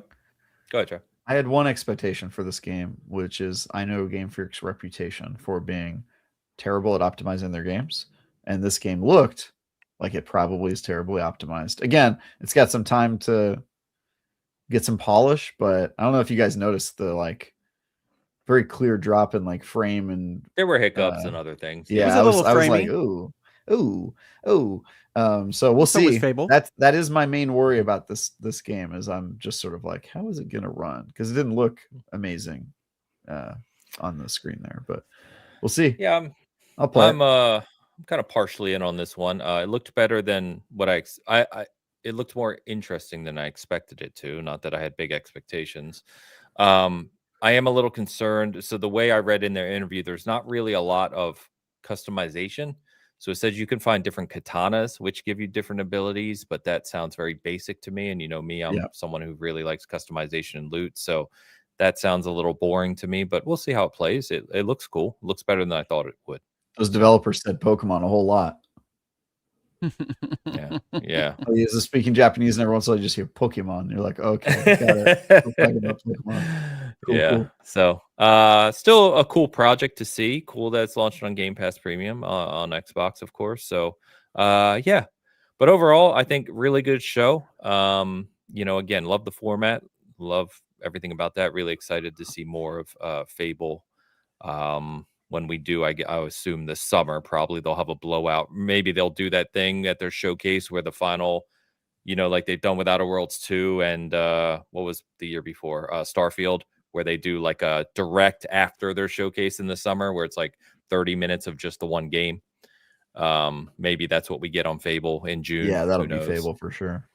Yeah, it feels like that's what it's setting up to be, which at that point we can talk a lot more about it. But well, cool. Indeed. Anything else on those four, boys? No, I thought it was a really good show. I think we covered it Excellent. all like true professionals. All right, let's get caught up on super chats and comments. Boom, boom, boom, boom, boom. $4.99 super chat. Hogue, I do want to say you have similar concerns about Indiana Jones. Maybe you'll be surprised with Fable. Yeah, I think he's that. First of all, that's a random name. Longtime follower of the show. So what's up, man? Thank you for the. His super chat. images of Avowed. Okay. Yes, and I think what he's referring to, Hogue, is Indiana Jones. When we first talked about it being first person, you were concerned if that was going to play out, but you ended up really liking Indiana Jones. So I do really like the Indiana Jones and the Great Circle. Yeah. I certainly didn't. I was trying to think. I don't have any problems with Indiana Jones's morality. I think You so. did have a Yeah. problem with the title of the game. You were like, I'm not excited about a great circle. And we were Oh, like, yeah? calm Was down, I? calm down, Hogue. You can bring the clip up there. I don't It's want no any kind of shapes. Yeah. Like, I don't like the great circle. That's not fun. No, we were like, go, Hogue, calm down. You haven't seen the game yet. And you're like, I believe that's exactly how it went. Is that how you think of me? Is that the voice I have? Yeah, I just when do a full Muppet. I like when he shakes his head like that and his hair just flicks. I'm getting a haircut today. It was a little out of control. I've been very busy. Well, Oh man, I appreciate that. No, it is certainly the case that I tend to judge early, and I tend to judge on the negative side because I don't find hype to be very useful, especially if it disappoints me. But I came away from the video of Fable much more enthused about the prospect than I did after I read the interviews. Okay, fair enough. So what you're saying is random you're name trying to also protect says yourself because you've experienced heartbreak in the past. How human. We've all been there. How- Hogue. We've all been there. Yeah, dude. I'm gonna give you a hug, dude. Next time I see you. I've never seen Hogue, by the way. I've never seen him in person. So We it's 'cause will this- get this him out to moment. an event. I don't think I've seen either of you Sometime. in person, have I? No, Oh, that's true. It's true. As far as I know, you don't exist. You're I'm an just AI, you're a really computer sophisticated program sent AI. to destroy me slowly over months and months and weeks. His stroke was but- just someone deleted the database. That's We had to right. rebuild it. The stroke Yeah. was we just needed to do some optimizations, and it wouldn't look right if we didn't take a couple weeks off. Boom has been a member for 36 months and writes, girlfriend says Kiln is a cozy brawler. She only plays cozy. My wife had a Alright. similar reaction. She was like, oh, I want to be a pot. Oh, I want to smash a pot with my pot. And I was like, cool. Calm down. And then I had to hose her off. I guess I really should show my girls these clips because I had I'm telling you. absolutely no reaction. I came into this thinking we were gonna no joke, Hogue, because we talk about what you and the family and the girls play so much, and I was like, "Oh, Kiln's gonna be perfect for this topic," and you were like, "No, they haven't seen it." I was like, "Oh, I didn't even Yeah, bother you to show it to disappointed them me. because it was like, But come on." I'll All right. correct that. My We're wife gonna had have an the update same next week. reaction. She was like, Update oh, next this week. is from those guys that made I can't remember what other game she played from them. And she was like, oh, cozy. Same reaction. I know I'm selfish. I know it's the obvious take, but damn, I want a Psychonauts 3. Yeah. I mean, Fine. you do wonder what their Maybe in actual 10 team years. is building behind the Their scenes. 'cause main team, yeah. They've got a couple of little guys here. I don't Yeah. know what they're working on, but I know its code name will be a dive bar in Chinatown because that's what they name all of their code names after dive bars in Okay. Chinatown, San Francisco. Isn't You that heard it fun? here first, folks. This is the kind of information you can only get from Thai Guy. It's pretty good. It's pretty good. I like that. Also, Tim Schafer's awesome. I've He played is. role-playing He's games with amazing, him. dude. At Nisa Hauer 4309, member for 30 months. Kiln looks so cool. Buying day one. Nice. Nissa. Lisa's in. Nissa's in, as is Fat Boy. Fat Boy Horror, £2 super chat. Kiln, my next obsession. Seriously looks nuts. Yeah. Good. Yeah. Oh, yeah.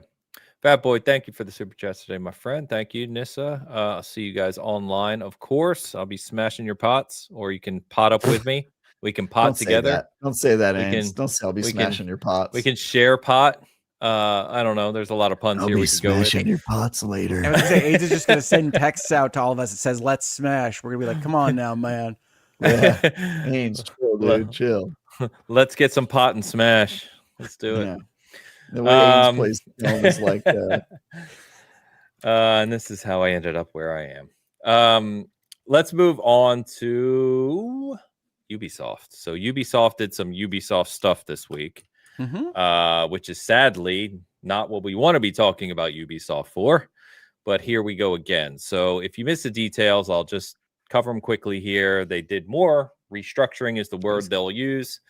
So they canceled 6 titles, including the Prince of Persia Sands of Time remake, which had already been rebooted like twice, I believe. Yeah, they burned some capital there. Big time. So they canceled that along with 5 other titles, which were reportedly 3 new IPs we hadn't seen, as well as a mobile game we hadn't seen. So who knows what those were. Maybe it'll come out eventually.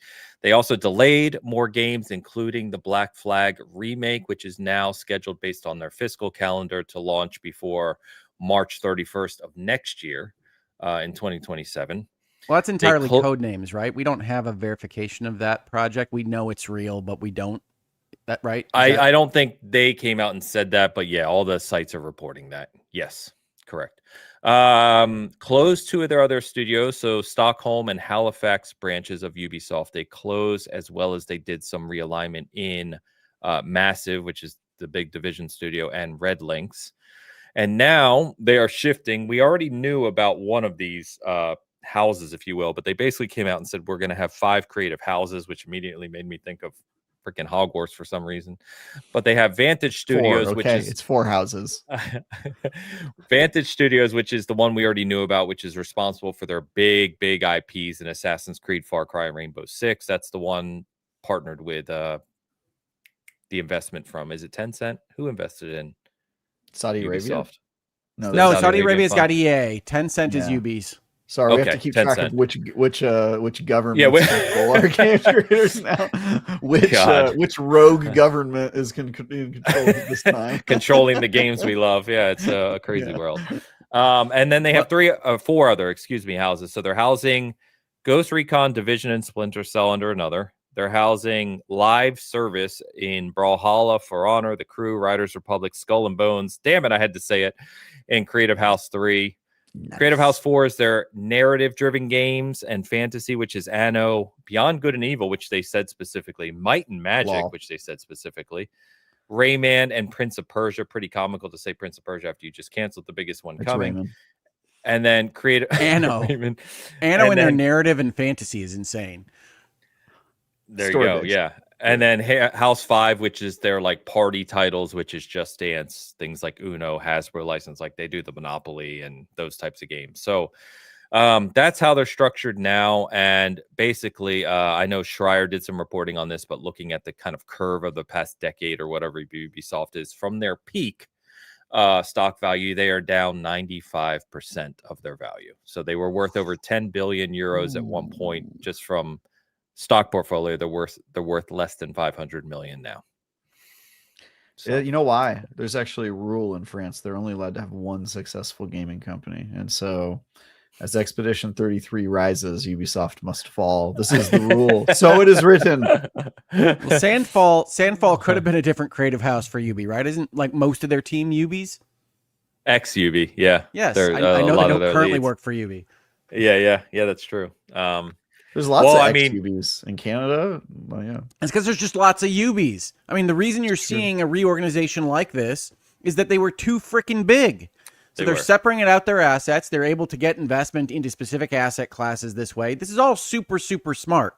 It doesn't mean it's good for Ubisoft or the people that work there right now, but this is the right thing to do when you get to this bloated Leviathan size and say, all right, we're going to start actually focusing down so that investment can better follow what's succeeding and what's not. So this is essentially them saying, we're going to separate. I know there's still Ubisoft and they're saying these are just creative houses, but they are putting everything in separate buckets so that they can stop acting as this monolith. I could not be more in favor of this structurally, but it's probably a decade Hogue too late. Describing his divorce to his children. It's like the exact same tone. And look, structurally, this is all just absolutely no empathy. No, I mean, I completely agree with you. You're right. I mean, this is how they should have been structured for a very long time. They grew way too big and bloated with just all over it. Again, every time I hear something about Ubisoft, my first statement is, God, their executive leadership sucks. It's very, very poorly planned over the past however many years. I think this is the first time you could literally say, like, this is an actual strategy. This is a strategy to succeed in a marketplace. Correct. I would agree. Yeah. Would you guys agree if I said that Prince of Persia was lost to the sands of time? Yes, I would agree with that. I think of the things that we've talked about with Ubisoft, the most surprising things to me is that the rest of the Tom Clancy brands got their own creative house, and Rainbow Six sits with China. Like it's just a strange split there. Yeah, I think Hogue. I think that's because even though we don't talk about it, Siege became so big and continues to be so big for them that it sits up there in their high profit margin category. Yeah, I mean, Vantage is clearly the place where the money lives. We knew that when they had announced the split. The other things that are surprising, of course, is anytime you have a Beyond Good and Evil sighting is like, all right, you guys canceled Sands of Time because it wasn't meeting your quality needs. You tried development in 2 different houses, and that all makes sense. Although it does have the stink of that meme that has the person talking about, why can't we build cathedrals, Dad, anymore? Because we don't remember how. And it's like, how can you not make a remake of Prince of Persia? How can you not make a sequel to Beyond Good and Evil and not lose all of your capital on just building a thing you've already built before? And Ubisoft found a way. So more power to you. But Beyond Good and Evil 2 still existing. Shock to us all. I don't know that it's a real project. I don't know that it's a real video game. I don't know that Ubisoft knows. I don't like to see Beyond Good and Evil 2 in the same grouping as Anno because I fear every day, basically, for Anno's continued existence. And it being kind of tied to however much money they're spending on Beyond Good and Evil is not a good thing, in my opinion. But I guess we'll see where that goes. The rest of this... Speaking of forgetting how to build cathedrals, is that a fidget spinner I saw in your hand, Hogue? It is. It's a firm-branded fidget spinner. Did it appear on camera? It appeared on camera for a second, and I caught it. Let me tell you, Hogue, I did not miss that opportunity to notice that little detail about you. All right. Sorry. To make you feel better. You're fine. To make you feel better, Hogue. So there's a person, we're going to get completely off track for a moment. There's a person in my career work who, when we have an on-site meeting, brings a box of things like fidget spinners, like something to play with in your hand for every single person. They lay it out in front. And I have saved this one because it's the most addicting thing to play with in your hand I've ever had, ever. But it's the funniest looking thing, too, because it is a rainbow slug. Yeah, absolutely. And it just like, it makes this weird clinking sound you can probably hear. But I'm literally sitting here half the time just playing this thing. Am I the only person who doesn't get the desire to fidget? I don't understand at all. It's 100% branded. Nice. Nice. Going back to Ubisoft, I have 3 rants real quick. Not rants, but comments. 1, Watch Dogs is not mentioned anywhere. I know that's by design. I know I'm probably in the minority, but I love Watch Dogs, and I wish that they would do something with it. I enjoyed some time with Watch Dogs. I think Legion killed it. Which sucks, because I actually liked Legion a lot. But I don't think it was as good as 2. You guys like Watch Dogs 2? 2 was the first kind of really cringy game that I can remember. Cringy how? Some of the characters and writing in it. How do you describe cringe? It's cringy. I mean, I like San Francisco in it. You know what I mean? Like, I think the idea of some of the evolution from 1 was I like cool. the drone stuff. I thought I had some cool ideas. I need to play that one more. I have not finished 2. I've only finished 1 and 3. The game also has a hilarious thing where Palo Alto is like connected to San Francisco directly. It's very funny if you live in the Bay Area, and it's like I think that's why I love part of why I love Legion too, is because it was pretty cool areas of like London and Camden, and that was the one where your character was constantly changing based on if you died and stuff. I thought that was you an could pick idea. You could switch any way you wanted. Yeah. Right. You could use whoever you wanted. I really liked it. But anyway, neither here nor there. 2, do not F up Division 3. I don't care about any of these other IPs. Don't mess up Division 3. You hear me, UB? I'll burn the rest of your houses to the ground if you mess up Division 3. That's a promise. And 3, I forget what 3 is now because I'm so amped up about Division 3. I think it was talking about how much you love Skull and Bones. I think that's what you had indicated to me. No, that isn't it, but you did remind me what it really was. Might and Magic. I grew up with Might and Magic, Hogue. You probably did too. Might and Magic decades ago meant something. It was a good CRPG brand. It had some good games at the time. Do something worthwhile. Well, I mean, when they include Might and Magic as a reference, they probably don't mean the old Might and Magics. They mean Heroes of Might and Magic. Exactly. So, like, yes, they could. There's a lot to be done with Heroes. I think there's even a Heroes reboot like in the works. There is. There's been other Might and Magic games in that vein more recently too, but I'd love to see like a fully fleshed out, big open world Might and Magic RPG. You know what I mean? Like, Mandate to Heaven style. Yeah, something like that. And don't let Rayman die. By the way, the sad thing about Rayman, like Beyond Good and Evil, Rayman Beyond Good and Evil 2, is that Ansel left Ubisoft years ago now, and he's the guy who did Rayman and started Beyond Good and Evil 2. So I don't know. Anyway, we'll see what happens with UB. Where I don't know. It's gonna be interesting to see if they do a show. Remember, they didn't do a show last year in summer, and it was mentioned at the time that they were going to do a show this year. But with all of this happening, I don't know if that's still going to hold true. I guess we'll see. So, well, I mean, they have to figure out how they're going to actually run most of this stuff, because the idea is to split off into real different groups and maybe have less of a hierarchical control over what a given creative house will do. We already know Vantage is a full spinoff, so we'll have to see. I continue to be concerned that Anno sits next to Beyond Good and Evil, Might and Magic, Rayman, and Prince of Persia. If you were to call out, the one of these things is not like the others, Anno, look out. Well, and just everyone you just read is like, is Creative House 4 even alive? Do they have any developers in that house? Because I don't know what's going on with those. Are any of us really alive? Let's talk about that. Hogue, you go first. I think Far Cry 6 is their next, big AAA 7 showcase. 7. Six Thank you. came 7. Out, yeah, 7. We'll probably see that this year, but other than that, I'm not sure. So they owe us a Far Cry. That should be in the offing. Yeah, it's definitely coming. Yeah. Anyway, finally, just want to mention Marathon got some more details this week. So we've got a March 5th release date, which puts it only, 6 weeks away from launch. And we've got an open beta or open play session weekend prior to launch, Bungie promised. And if you didn't see, they announced all the editions and everything this week too. So you've got your deluxe edition, you've got your collector's edition, you got PlayStation controller and headset and everything else you can get for the game. So what's funny about this, which won't surprise you guys at all, but my friend Mo and I obviously bought the collector's edition because that's what we do.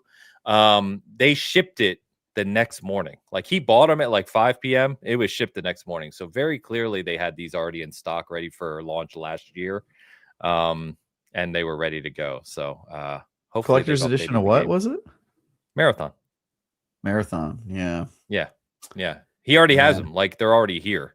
So I was busy. Because they don't come with the game, right? If I'm not mistaken. They can. So you can buy one with the game or without it. Amazing. I prefer that setup. Me too. Yeah, no, we bought the one without the game because I'll get the game differently, which is fine. But anyway, March 5th, so we're not far off from when we'll actually see what Bungie has done with this game. Indeed. I'll be reviewing I've been told I'll just be playing High Guard, right? I'll be too busy playing High Guard to play Marathon. That's what I've been told. the high guarding. I mean, that for all we know, right? That's a distinct possibility. High guard comes out, crushes it. Marathon gets left behind. I mean, I don't think that'll happen, but we've seen Bungie keeps stranger running things. from things. They run from Arc Raiders. They run from High Guard. We'll see how it goes. I think all of these games have very different audiences. I know people I don't think have the audience is big enough to say that. I think they are cannibalizing each other. No, I mean, to some extent, people's time is a zero-sum game, but I won't comment further. I'll wait till the game comes out. I'm honestly the thing I'm most curious about is how Marathon impacts Arc Raiders. That's what I'm most curious about. I don't think it's going to be as overlapping as people think it is. No, they're definitely different play styles, but to your point, time is finite. Take your son, for example. He doesn't play Arc Raiders because it's third person. He doesn't play Arc Raiders because it costs money. That's a fact. He told me he played it with you, and he was like, third person. Ugh. He has not played Arc Raiders. Okay. Arc Raiders and Marathon do both cost money. I will tell you the truth. The truth is, say so. He has not bought that game because it costs money. He hasn't bought the game, but he played it when it was in the beta or whatever. The free one. This is good content. Okay. All right. Look, I hang out with Ains' son now, okay? We're buds. All right, good. Right? Glad to hear it. He's coming over later today. I'll give him shit about this. Me too. Yeah. You're coming over too? There. Yeah. Good. You could film your effing cooking video while you're here. Did you miss another week? I woke up in the middle of the night last night and went, the cooking video. I completely forgot about it. But don't worry, it's back on my radar. I'm putting him on the spot, everyone. Hold this guy accountable. I've been done mine for nearly a month. Gotta be done by Christmas 26. Yeah, I've been done for a month. I was planning it, and then I went on a trip, and when I came back, it completely left my mind, but it's back on my radar. I'm going to do it, damn it. This guy. Anyway, that's going to go ahead and wrap us up for this week. Chat, as always, thank you for the generosity. Thanks for hanging out with us. Next week, as I have in my notes here, stay tuned for the cooking special. Maybe. Again. And High Guard releasing tomorrow as we record this. If you're listening later, obviously it's already out, and we'll be talking a lot about that next week too. On the SG side of the house, obviously some stuff on High Guard. I think I actually am going to film a statue video today finally too. I've been delaying that forever, more than Travis has been delaying this cooking video. So but that's about it on the SG side of the house. Travis, I'll pass to you first, my friend. Yes, my review in progress of High Guard will go live tomorrow. I have a preview in the middle of this week. I've got some other stuff. I don't think any of it's coming out in the next week though. And yeah, that's it for me. I'm chilling, guys. I'm trying to get stuff done. I will do that cooking video. I will. All right. I already bought the ingredients, so there's no turning back now. I just need to. You're on it. Get it done. I'm gonna do it. It's gonna happen. I really did wake up in the middle of the night and go, oh, the cooking. I woke up D. I was like, the cooking video. D, turn on the oven. I have to go record that cooking video. I totally forgot. Ains is gonna give me shit tomorrow. Literally what I said. Hogue, show us your wares. Yes, absolutely. Well, I don't have any new videos to pitch to you or other appearances online. I would like to call out that our fantasy critic stuff finally finished. We finally finished that draft. And on top of that, apparently, I'm the only person at Seasoned Gaming that decided to bid during the first bidding cycle. So I'm looking at our current Seasoned Gaming staff fantasy critic league, and everybody has their 5 games except me, who has 10.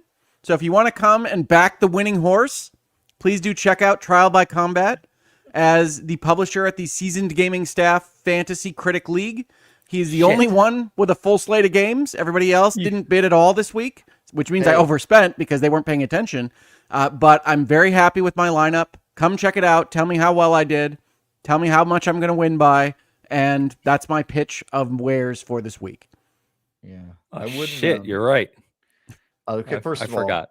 There's got to be a way to set notifications when bids are open, right? Like that. Bids are immediately open after a draft finishes. It had 6 different notices on the page. Yeah, but I don't know when that's done. Like, this should be a notice, right? Like, bids are open. Like, you should get a notification. Yeah, I want a Travis, notification. I will entertain your trade offers for my games whenever you like, buddy. Oh, I don't want your games. You're gonna lose just because you have bad opinions that nobody agrees with. And this is a game based on you being able to predict what people are going to think. So All right, I'm gonna well, beat you just by being closer to the common man. You know what I mean? I do think there are aspects of this that are already a little bit inherently unfair. I did see that Alex picked up Dragon Quest VII Reimagined when I know he's already got a review copy of it, but I was going to allow these things. Let's see how it goes. I'm not doing anything I am involved with. Nothing I am involved with is on my list. Yeah, but you definitely have an advantage because you can talk to people about games ahead of time. I have and you know when things are going to slide out of 26. Level. Yeah. True. Yeah. I know I have a release date advantage, but like for example, Neo 3 is on my list. I didn't talk to anybody about that until after it was on my list, and the stuff I heard, I was like, "Uh-oh." I was like, "Oh no. Did I pick wrong?" We did forget to mention, not to keep going, but Neo 3, if you missed it, they had a 17-minute gameplay showcase on Friday, which just kind of went by the wayside, but it looks fantastic. So if you're interested, if you're a Neo fan, Souls-like fan, go check it out. It's on their YouTube channel. It looks really good. I watched it last night. Nice. By the way, that one's good. Currently, obviously. projections have me coming in second. This is just projections. It won't be what happens. It's just projected. Me coming in second, Travis coming in 8th, and Hogue coming in 7th. But that's because we only have 5 games except for Hogue.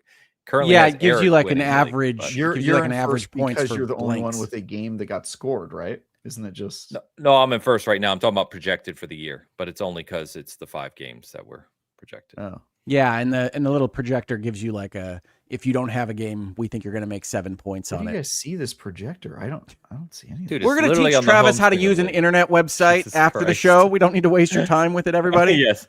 Anyway, to Hogue's point, thanks for bringing that up. So just a reminder to everyone, we will be giving away, I'm going to put all of this in a spreadsheet so everyone can see our teams and the points.